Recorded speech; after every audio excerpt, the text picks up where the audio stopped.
Saya dari tim afirmatif menyetujui Dewan tidak akan menggunakan strategi ekonomi biru.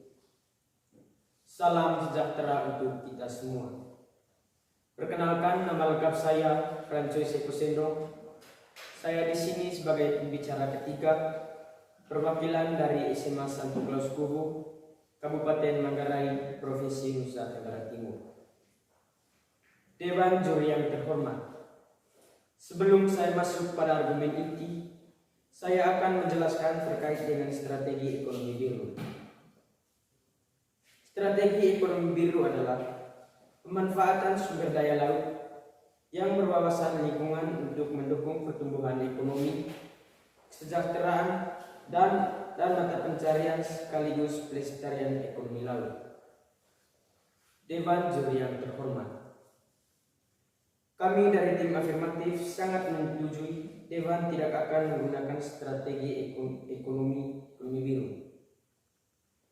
Hal ini karena hal yang mendukung pertumbuhan ekonomi bukan dari ekosistem laut saja, namun masih memiliki banyak sumber pertumbuhan ekonomi lain seperti pertambangan, emas, timah, batu bara, minyak, dan kelapa sawit.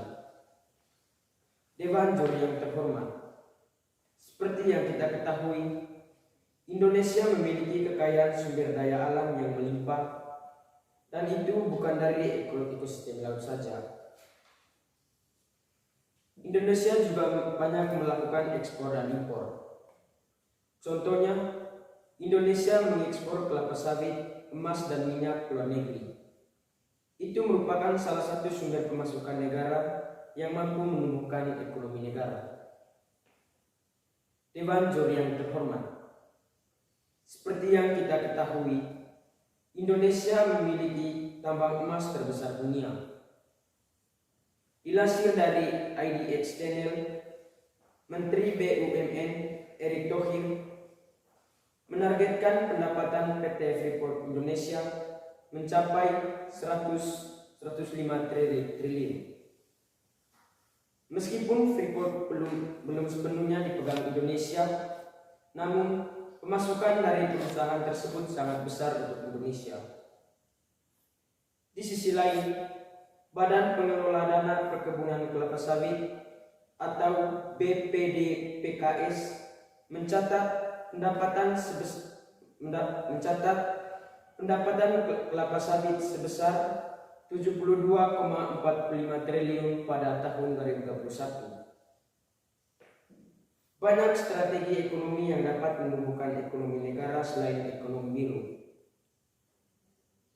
Strategi ekonomi bisa hanya berkomitmen untuk memulih kesehatan laut dan mempercepat ekonomi laut yang berkelanjutan, memberikan dasar yang sesuai untuk menjaga kesehatan dan ketahanan laut dalam jangka panjang, menciptakan lapangan kerja, dan menarik investasi bisnis yang ramah lingkungan untuk meningkatkan kesejahteraan masyarakat pesisir, serta memperkuat ekonomi dan kedaulatan nasional.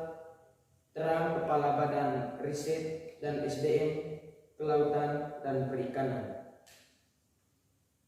Dilansir dari kkp.go.id, dari pernyataan ini jelas bahwa strategi ekonomi biru tidak menjamin keseluruhan masyarakat Indonesia, tetapi masyarakat pesisir saja.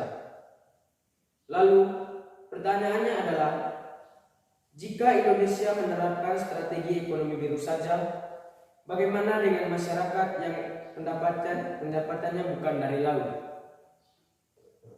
Indonesia adalah negara yang kaya akan hasil alam dan penduduk dengan jumlah yang sangat tinggi. Jadi, tidak cukup hanya dengan menerapkan strategi ekonomi biru saja.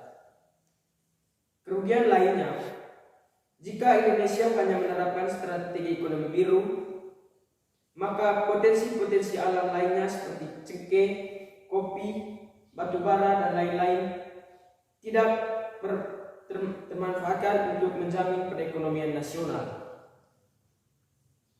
Semua sektor ada timbal balik, dalam arti yang saling mengisi. Masyarakat pesisir membutuhkan bahan dari pegunungan untuk memenuhi kebutuhan sehari-hari, seperti beras dan bahan mentah lainnya seperti buah-buahan. Sebaliknya, masyarakat pegunungan membutuhkan bahan dari pesisir untuk memenuhi kebutuhan hidup seperti ikan, garam, dan lain-lain. Maka dari itu, saya dari tim afirmatif sangat menyetujui Dewan tidak akan menggunakan strategi ekonomi biru. Sekian dan terima kasih.